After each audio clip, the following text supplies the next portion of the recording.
Ladies and gentlemen, boys and girls, brothers and sisters, welcome to another special episode and edition of Jack Rams Online on Mega Artist Media. And right now, I'm joined by Coach Mo. Coach Mo. Yes. Yes. I've seen you on podcast. Yes. What was your podcast about?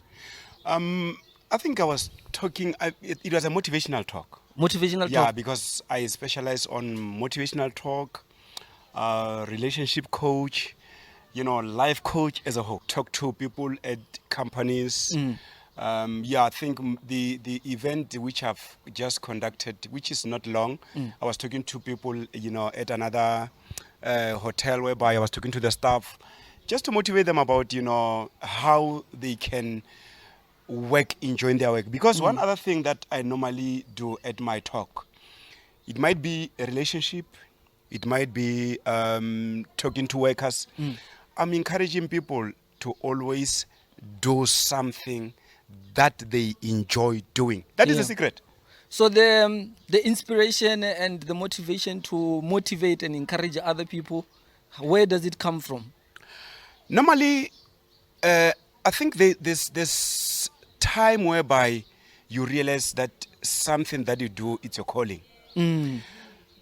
Previously, I would just do small clips, post them. You can't believe I was not aware that there are certain people I'm impacting.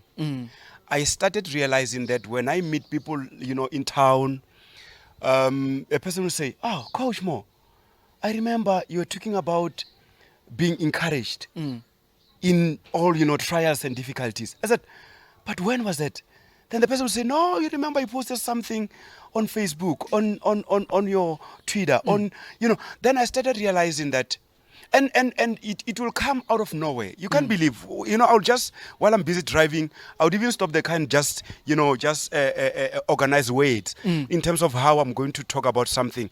But I then realized it doesn't come specifically from just, something that I woke up, but it comes from something that I like. Being in front of people or just talking to a person is what I like, especially whereby I can impact somebody's life. So, but then what is your qualified profession? Yeah, I'm a qualified life coach. Really? Qualified life coach. So this thing was not by mistake? You can't believe. I did personal training, for physical training. Okay, yeah. And when I was doing this, one guy who's actually at the college who I've done life coach, he said, "Can't you do another course to match this?" Then I said, "One of the things that I like is to encourage people, is to motivate people." He said, "Really?" I said, "Yeah." He said, "Then you must do life coaching." I was not aware that doing life coach as a course, it's a career that is one career. Let me tell you, there's a career that you can do, but there's a career that you can do living your purpose. Sure. So then I then realized life coach is actually, it's a career whereby I'm starting to live my purpose. Then I've done it.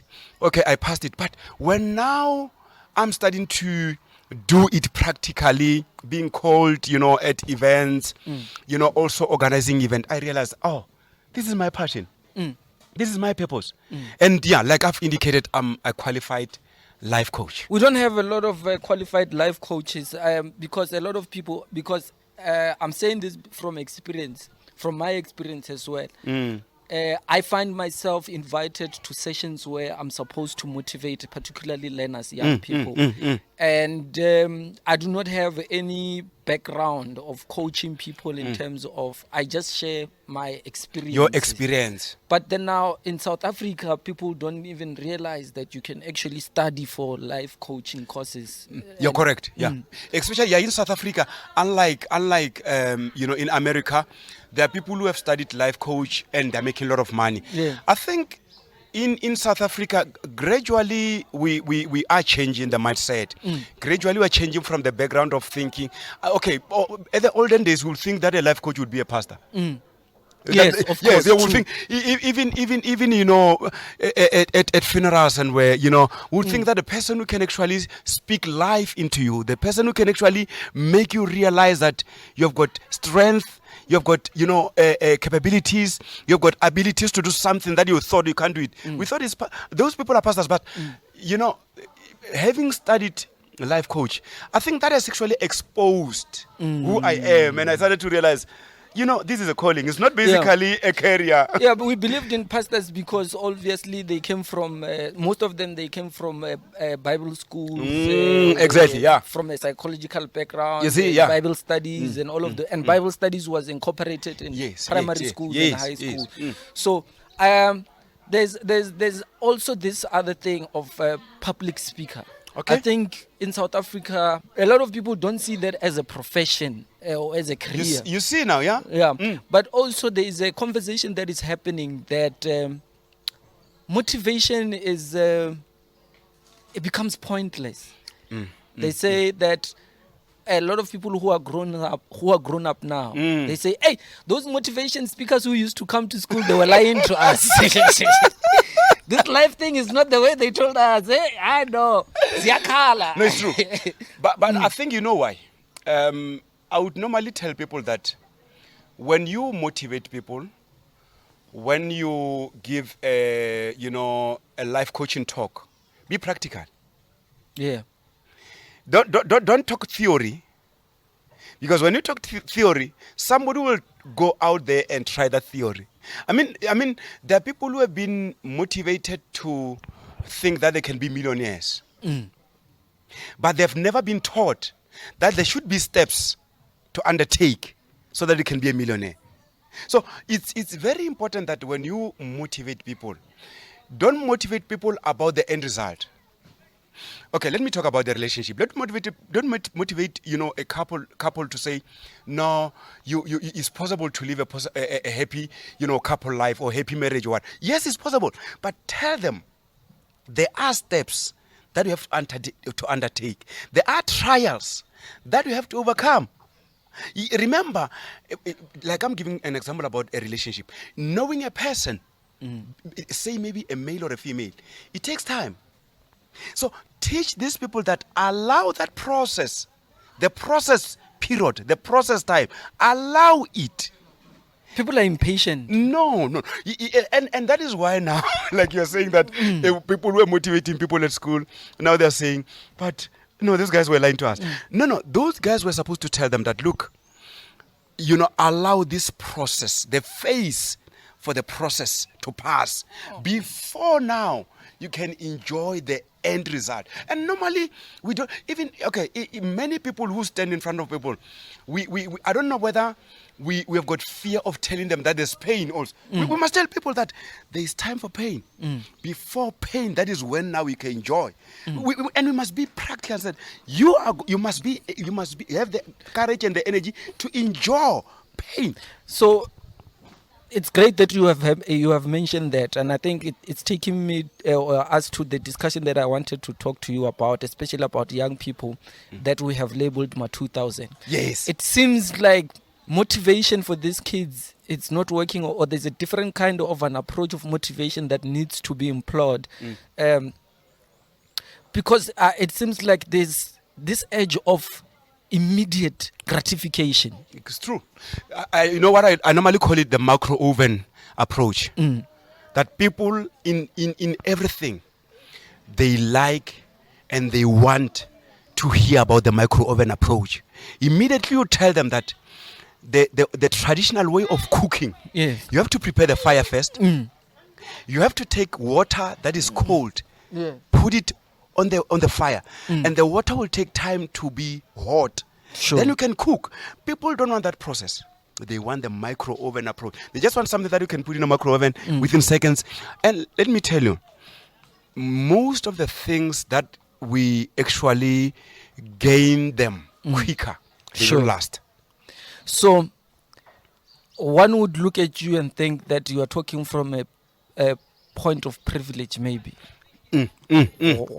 What have been, or What kind of struggles as Yeah. a young person growing up have you gone through? Let's start with maybe education. Education, you're correct. Thank you for that. Let me tell you, my parents took me to school from, in the olden days we'll call it matric. From actually, being at the lower grades up to matric. Sure. You can't believe. I'm the one who actually realized after I started working, being at the lower level of working, just an admin clerk, I realized I have to empower myself. I'm the one who, I realized that, and let me tell you one other thing while I'm still there. People should actually do away with the blaming mentality. Remember, in my situation, I would have blamed my parents and said, my parents failed me, they should have taken me to tertiary, they did not. And in life, if you want to have a turning point in life, you must do away with the blaming mentality. In other words, you must now start to take responsibility of your life. So I realized, okay, I need now to save money, take me to tertiary. I acquired a national diploma. That is when now I went further to say, now I can, do personal training. I acquired that. I went further to say, now I can do a life coach. I acquired, and let me tell you, I'm still having hunger. Yeah. I'm still having hunger for more. As I'm sitting here with you now, I'm busy trying to study further. I want to study counseling. So Coach Mo doesn't come from a privileged family. Not at all. No. So you saved up money to go to school to further your studies after you did your matric and became an admin clerk. Yes. I did that on my own. Hence I'm saying, if now you start to realize that it's not the fault of whoever in your life, whether your parents, whether your kids, no.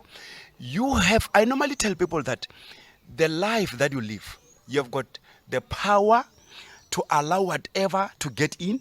You've got the power to close out whatever. You've got the power to control your life. Yeah. So what would you say to someone saying that they have that right and entitlement to blame their parents because they did not ask to be born? I would say no. Why would you say that? Look, okay, the other thing, yes, you're correct. They did not ask to be born. Yeah. But immediately they are brought to this world. And now they've got the mind to think, to say yes or to say no. It's no longer the responsibility of parents. Let me tell you now, if a young person is saying, I've now given myself to alcohol or drugs or whatever, because my parents are doing this. No, leave your parents. You have got in your mind. You have got that power to say no to something or yes to something. The fact that your parents brought you in this world. Yes, you might say no. I did not choose to be brought to this world. But immediately you're grown up, you can say yes and you can say no. Now it means it's no longer your parents' responsibility. It's your responsibility. To say no to something or to say yes to something. No.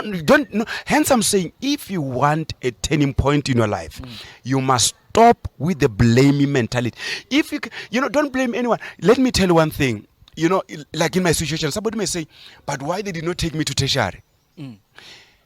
You asked yourself that question. You see, yes. Yeah. I asked myself that question. And then I realized, okay, yes, they did not take me to tertiary. And I can't change that. If I live with that, it means for the rest of my life I'll blame them. And you wouldn't be coaching. I wouldn't be here today. I wouldn't be here today. Yeah. Then I started to say, but from where I am, I've got all the power to turn my life around. What should I do? Okay, I realized, okay, though hence I'm saying I was just an admin clerk, I then had to save money. After saving money, register. And I was doing this, not full time. I was doing it part time. The reason I would ask you that you come from underprivileged or privileged family, it's because why would a kid who comes from struggles, working admin, choose to do something that does not have job opportunities in South Africa particularly? Yeah. Let me tell you. Do you understand? Yeah, I understand I understand where you're going. Let me tell you one thing. The reality is we always want to do something that will bring money to our lives. But let me tell you the issue, or rather, the difficult part about that. yes, you will struggle, you'll toil and work, day in and out because you want what? Money. And we want money, yes, it's true, we want money to live. But let me tell you the satisfaction of doing something that is your calling. Whether money comes in or doesn't come in, you enjoy doing that. Let me tell you the last thing about that. Up to what level will people do something that will not be for themselves, but to impact other people's life?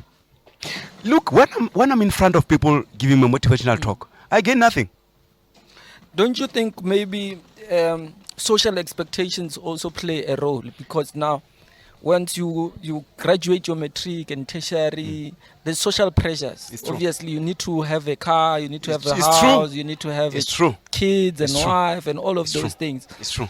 Don't you think those pressures contribute in what we see in people not playing their role and actively being involved in their purpose? In their purpose, yes. Yeah. You see, the problem in life, generally, we end up not living life for ourselves. I would say this normally when I give a talk and say, we are fakes. We are not real.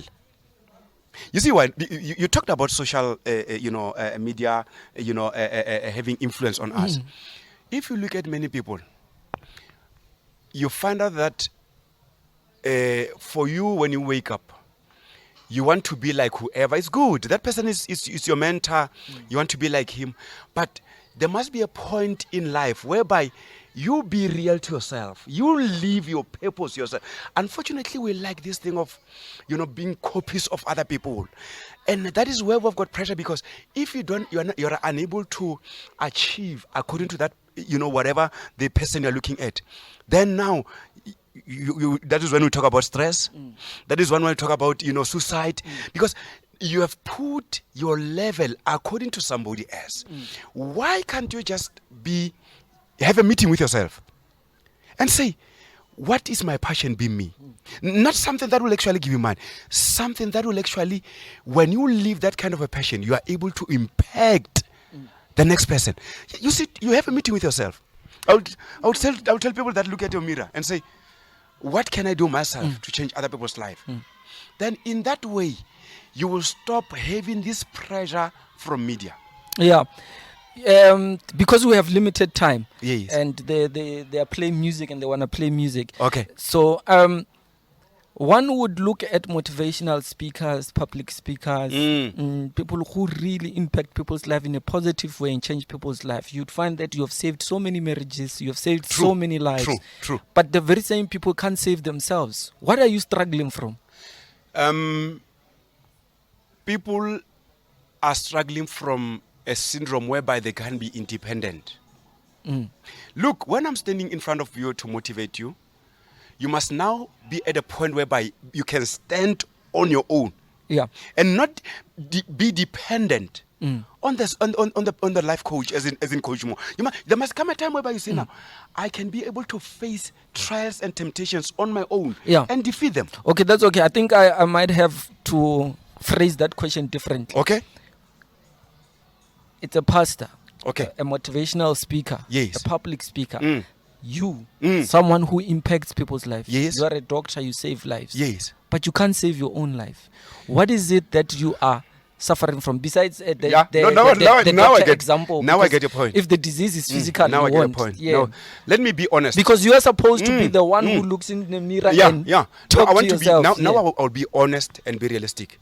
Let me tell you, to be a motivational speaker, to be a life coach like Coach Mo, is not an easy job.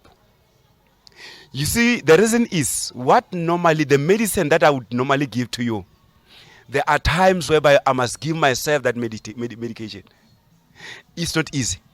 And remember, let me talk about a relationship whereby I'm saying, as Coach Mo, you must be able now to build your relationship with one wife. Yes. You see, and that's a very good example. I like it. There are situations. Like I told you, I'm being honest and open. Yeah. There are situations where Coach Mo is tempted, and he must stand on his word. So live by example. Live by example. But to just sum it, is not an easy work, but at the end of the day, I must live by my weights. Irrespective of how difficult it is, I must live by my weights. So there's the follow-up question would be like, people who help people, who helps them? The sad part, those people, they don't have anyone to help them.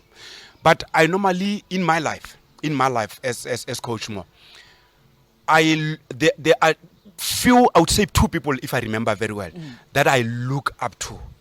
And I've assigned those people to mentor me. Let me tell you, in life, whether you're how successful you are, or how how many breakthroughs you are having in life, don't make a mistake. It might be this old man at a rural place. Have somebody who will mentor you, because that person, when you go to that person, you are able to be naked. In other words, you are able to tell that person that, look, though I'm motivating people, sometimes I'm tempted. Yeah, and that person will speak to you. You know, that person might be at the lowest person, not known to a lot of people, but you need that person in your life to mentor you. Yeah, because I want to give this example. It's an immediate example of one successful, established late artist, Ricky Rick, who seemed to have put everyone on, helped everyone, encouraged and motivated everyone on, but he couldn't help himself. That's true. That's what I'm telling you. You know, and I like my situation. The people I'm having, they're not known as in, you know, but I looked at their character. I looked at their character.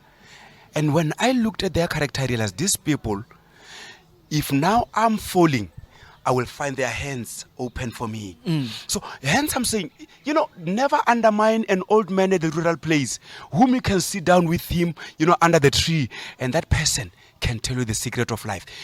Those kind of people are the ones that you should actually identify them as your mentors. Because remember, even as Coach Mo, I do at many times get wounded. So and I need those people. Coach Mo doesn't have pride. No. Because there's an issue of pride. If I tell these people, they will underestimate me, or they will undermine me, and now they will no longer value me or see me as the person that there is. How do we then deal with that kind of problem? There's ego. Remember, as men as well, especially because today we are gathered here because we're going to be talking about gender issues as well. They don't express themselves, and statistics have proven that a lot of men are committing suicide because they're frustrated, they are under duress, they are under pressure, they are under a lot of stress because of all these expectations.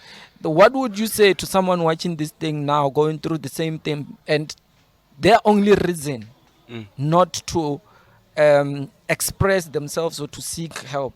It's pride. It's pride. No, I think you've nailed it. You have nailed it. It's pride.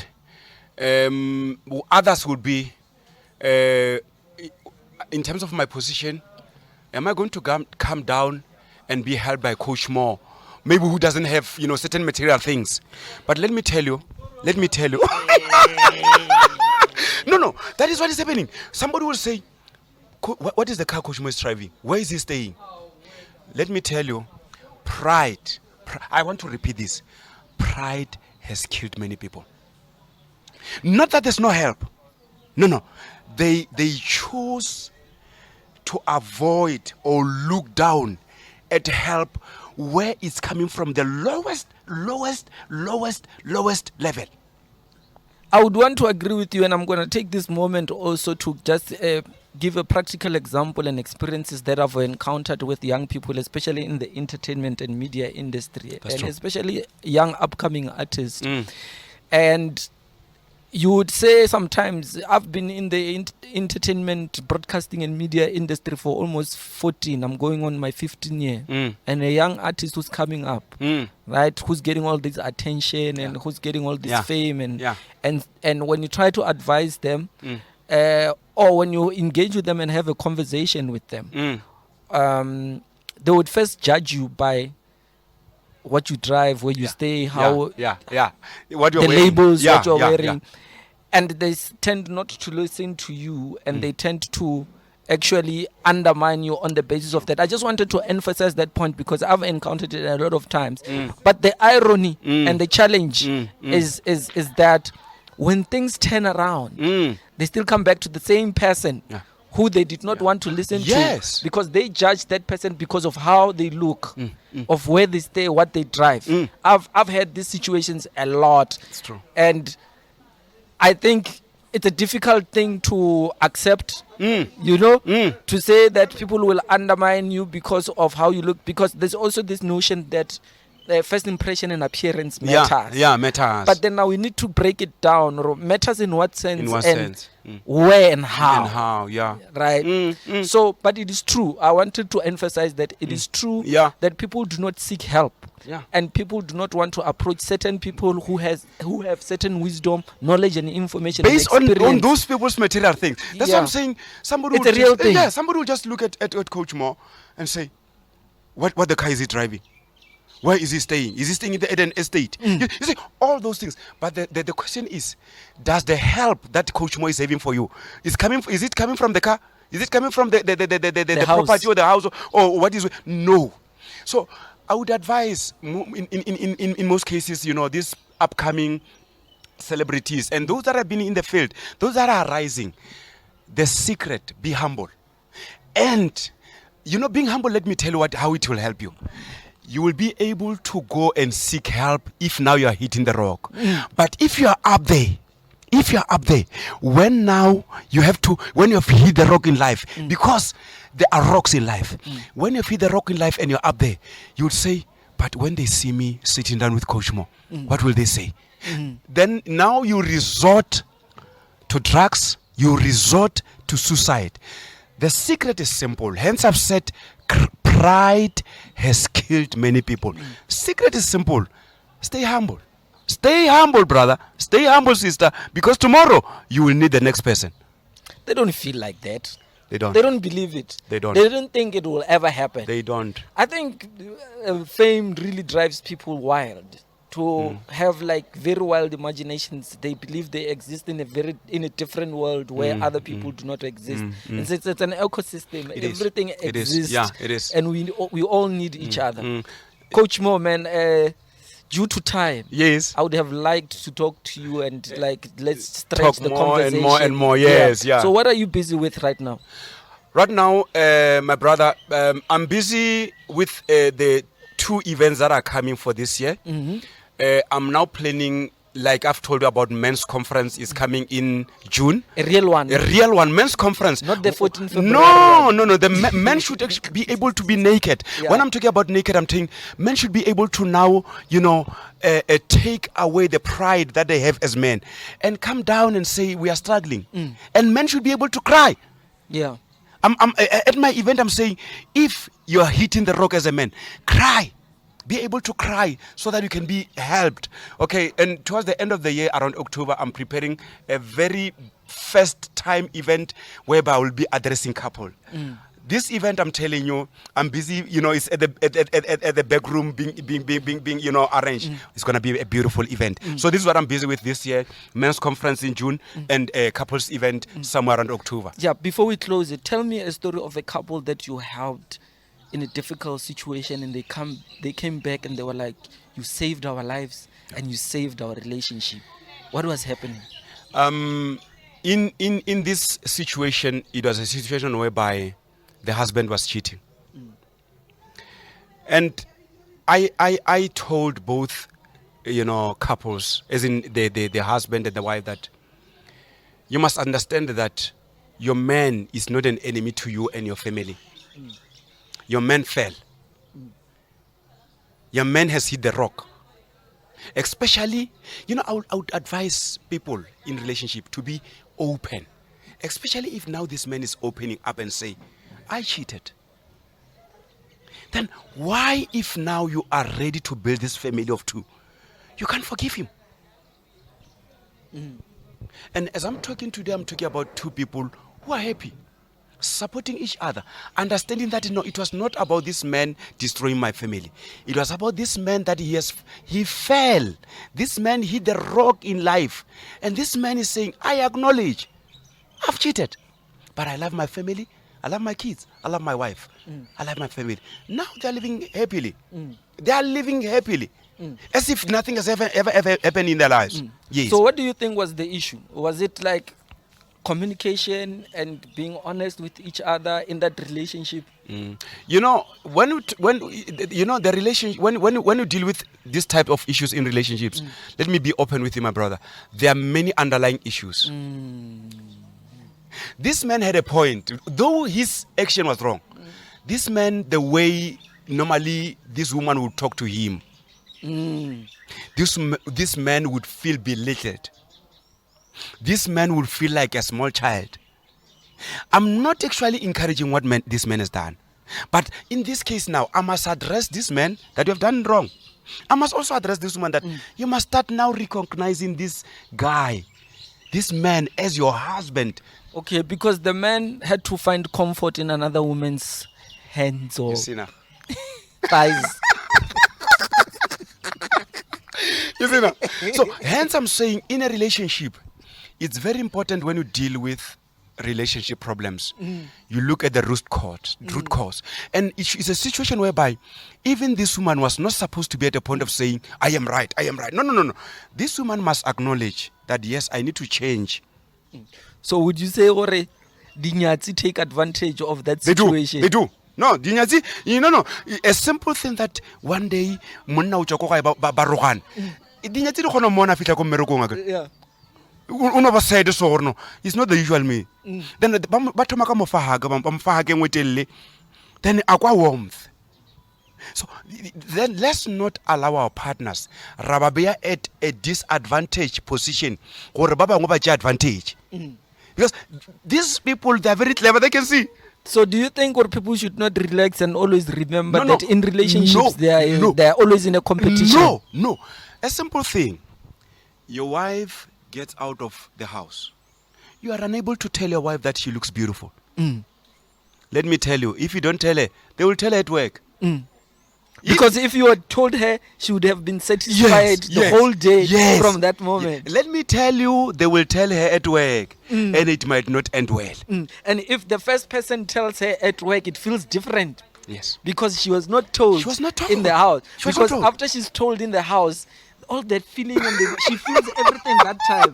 If the next person tells her, it doesn't matter. And remember, the suitable person to tell her first thing as she went out of the house, it's you. It's you. But you are not that position where you're supposed to tell her. You're not. It's vacant. Your voice, ignites. Yes, but emotions. You are leaving that position void, not vacated. You always say no. It's no. I've been telling you long ago that I love you, my brother. Coach Mo, how did you get the name Coach Mo? My name is Murula. So somebody somehow she said, but you can be Coach Mo instead of calling me with my full name of Murula. So that's how I got my name. You're Coach Mo. You are into business. You are into relationships. You are into physical coaching. You are a trainer. You are into everything. Yes. It makes sense. Thank you, my brother. Sure. Thank you. Ladies and gentlemen, boys and girls, brothers and sisters, thank you very much for watching. This is Jack Rams Online on Mega Artist Media, and this is Coach Mo. Until we meet again on the next episode, subscribe, like, comment, and share. Thank you.